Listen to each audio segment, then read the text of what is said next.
Hello, you're watching SME On Point. My name is Diabo Sito. Once in a while, we step out of studio and we step in where small businesses are. Today, we are at the Sandton Convention Center where the Motsepe Foundation is hosting the Youth in Tech Expo and Conference. It's a type of activity. A lot of young people who are interested in the tech industry are here to draw on experiences, to get information. And currently, actually, we have a panel discussion on the way to future readiness. It's a panel discussion that's hosted by tech entrepreneurs on the stage, and they're talking about the way to future readiness in this particular industry. But as is custom, we make sure that we speak to SMEs that are exhibiting, so you get to know them a little bit better. And today we are visiting the X Reality Lab. It is founded by Xolani Skhosana, the founder of X Reality Lab, to tell us a little bit about virtual reality. We know that it is taking off, and a lot of young people are interested in it. You have taken the plunge and started a business. Tell us a little bit more, and welcome to SME On Point. Thank you so much, Diabo. My name is Xolani Skhosana. I'm the founder and director of the X Reality Lab. So the X Reality Lab was formed in 2019 to respond to the challenge that students face when they need to do technical training but don't have enough equipment to do so. And this is usually more relevant for TVET colleges, wherein they would need to build more or enhance technical skills such as how to fix a car and so forth. But then because they don't have enough equipment, they end up teaching them more theory, which then makes it difficult for some students with learning barriers to succeed. Yeah. How easy was it for you as a young person to get this business off the ground? What kind of intervention did you receive, did you need? So currently what's missing in South Africa is an ecosystem for innovation. So what made it possible is being part of the university. So the Tshwane University of Technology supported the establishment of the business, wherein I started doing this as part of my master's study. So when they saw the potential that this technology has for the learning space, they decided to give us access to office space, ICT infrastructure, and then this reduced the cost barrier and made it possible for us to just start this business using university infrastructure. And how's business doing now? So the challenge is the uptake of this technology. So the business side is doing quite well, wherein we had to leverage on what people, because the challenge is people are not so familiar with virtual reality. So that's why we're not seeing it on our classrooms. So that's why business is a bit slow. It's not as fast as it should be. But then as more people become aware of the potential, we can predict that this will be a billion-dollar market, in which case we will have some market share. Yeah. I know that my viewers would love to see this virtual reality you're talking about, particularly what you have conceptualized. Take us through a short demonstration showing us what is... I'll get out of the way. Maybe let me come this side so that I don't obstruct the view. Where Siam Hlongo, my colleague, will be able to show the viewers what we are seeing. So in this application, we're calling it Metanas. So the idea behind it is it's the metaverse wherein intellects of different kinds would meet to share knowledge and skill. So, Karabo, you can guide. So it makes use of visual cues. Like right now there's an arrow which is showing him where to go. And the purpose of this is some learners cannot really read. So that's why we are maximizing on visual cues as a way of guiding them. So there's a helmet there that is blinking in green. So this means that this is the item that he should reach for and pick up as he would in real life. So this is another thing that makes VR such a great tool for learning. It's because how he is using all his senses. Unlike if he was sitting behind the computer and pressing buttons. Right now he is actually maintaining his natural motions. He is picking this as he would in real life. So now that he's protected, the game is guiding him to the next phase now, to say he can go and be familiarized with basic hand tools. So basically, it's step-by-step learning, wherein it's gamified.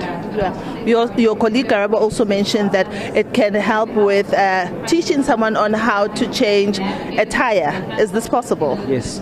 So normally we would get a spec from an educator who has certain learning outcomes that we should achieve or that they aim to achieve through the program. So with us on this program, we were looking at PPE, which is safety, and then we looked at basic hand tools and then changing a tire. So, but then you have different use cases for this, wherein you have an educator from the science department looking at training on maybe how to mix certain chemicals to create filtration, titration, and all of that. The young people who are attending here today, when they come to your stall, what is the most frequently asked question about virtual reality? So the youth is more interested in how did we develop this. So youth are more interested in the game development skills that we have, and so that is why we are also teaching other people, especially TUT students, on how to do what we are doing. But then we are open to students outside TUT. And what students are asking is, why don't we have this in our classroom? Because of the excitement that it brings to them. It makes learning so fun for them. They are tired of textbooks. Yeah. And where do you think the opportunities lie? I know there are people watching us at home who think, I'd love to start a business like this. Where can they start? So VR is more popular for entertainment, and in fact that's why we have more companies who are doing VR tours, who are going to malls to host activations where they're just giving this for people to play games with and be familiar with. So there's a whole lot of, the market is bigger at the moment for gaming and entertainment for VR, but then at a later stage we do predict that this will also have a bigger market for learning and training. Yeah. And what is the one thing that keeps you awake at night as a young business owner? When you look at the economy of the country and the trajectory and where we're going, we just formed a new GNU government, etc. What are your thoughts as an entrepreneur? My thoughts are, yes, we do need support from other people, like such as government, but then they are doing what they can. As I've said, that we've managed to start this business by the help of the university, which is a government entity. So the government is really doing what they can do. What is left now is for us to take enterprise and really take it upon ourselves to change the status quo and not expect someone else to do it for us. So I think being the one to realize this solution, being the one to create this is what keeps me up at night, and the fact that it empowers people other than me. We are employing a team of people who get to do what we are doing. So we are solving a crisis of lack of jobs in South Africa. Yeah. Well, thank you so much for your time. I've really, really enjoyed speaking to you, and we wish you the best of luck with your business going forward and hope that you can employ more people into the virtual reality space. Thank you so much, Diabo. Thank you very much. And that is Xolani Skhosana. He is the founder of the virtual reality platform that you see behind me. Hopefully you've been seeing what it can do on camera. And he says that, there are opportunities, there are things that worry him, but the opportunities are much more, and that there's future in tech and also in virtual reality. To this now, the Public Service Commission has reiterated the call by National Treasury that accounting officers and government departments should be held accountable for the non-payment of suppliers. The National Treasury has released a report for the 2022-23-24 looking at the state of payment of suppliers, and it has found that in fact the payment of suppliers has regressed in this reporting period. And we earlier this week spoke to Lerato Sibanda, who is the founder of Procurement with Lerato. She's also a small business coach, on her thoughts around the late payment of suppliers. A lot of businesses, this is how they get their a foot in the door of business. And Lerato shared her views. Take a listen to what she said. There's a study that's also done recently that over 60% of suppliers are paid over 30 days, 45 to 60. So you can imagine when you are just a startup, it's even worse because you don't have the necessary tools and systems and process to follow up on your payments. So, and some of them render services and they never get paid at all. And they do not know how to go about claiming, going through the process, etc. So it is one of the big problems that is encountered. If someone, it's their first business and they've been asked to supply this, what is the easiest way to start the conversation of negotiating for terms? If they say, no, our terms as company A, this is what we give suppliers and we pay them within 60 days. And that cash flow will be a serious problem and it will probably be much more damaging to the company. What is the standard rule or the easiest way that you can try and negotiate your way into getting a payment a little bit earlier, or what other avenues are available to businesses? So every business owner is encouraged to negotiate payment terms.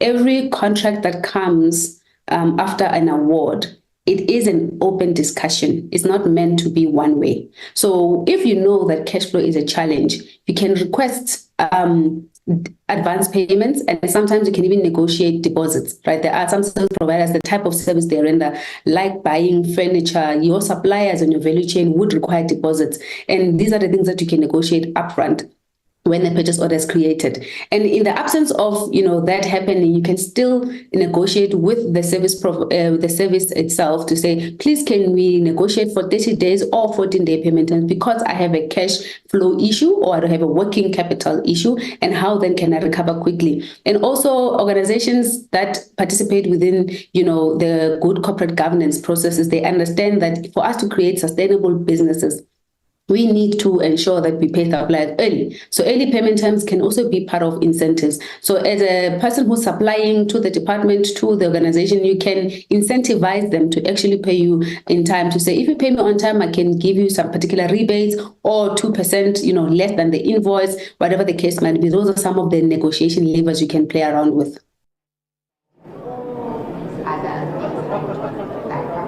As I said, once in a while, we do step out of the studio and step into where small businesses are. Today, SME on Point was coming to you from the Youth in Tech Expo, organized by the Motsepe Foundation. And as I always say, please support small businesses in your communities. Let's keep those rands and cents circulating. And we'll go to a quick break. When we come back, Nastasia will have more news for you. Goodbye.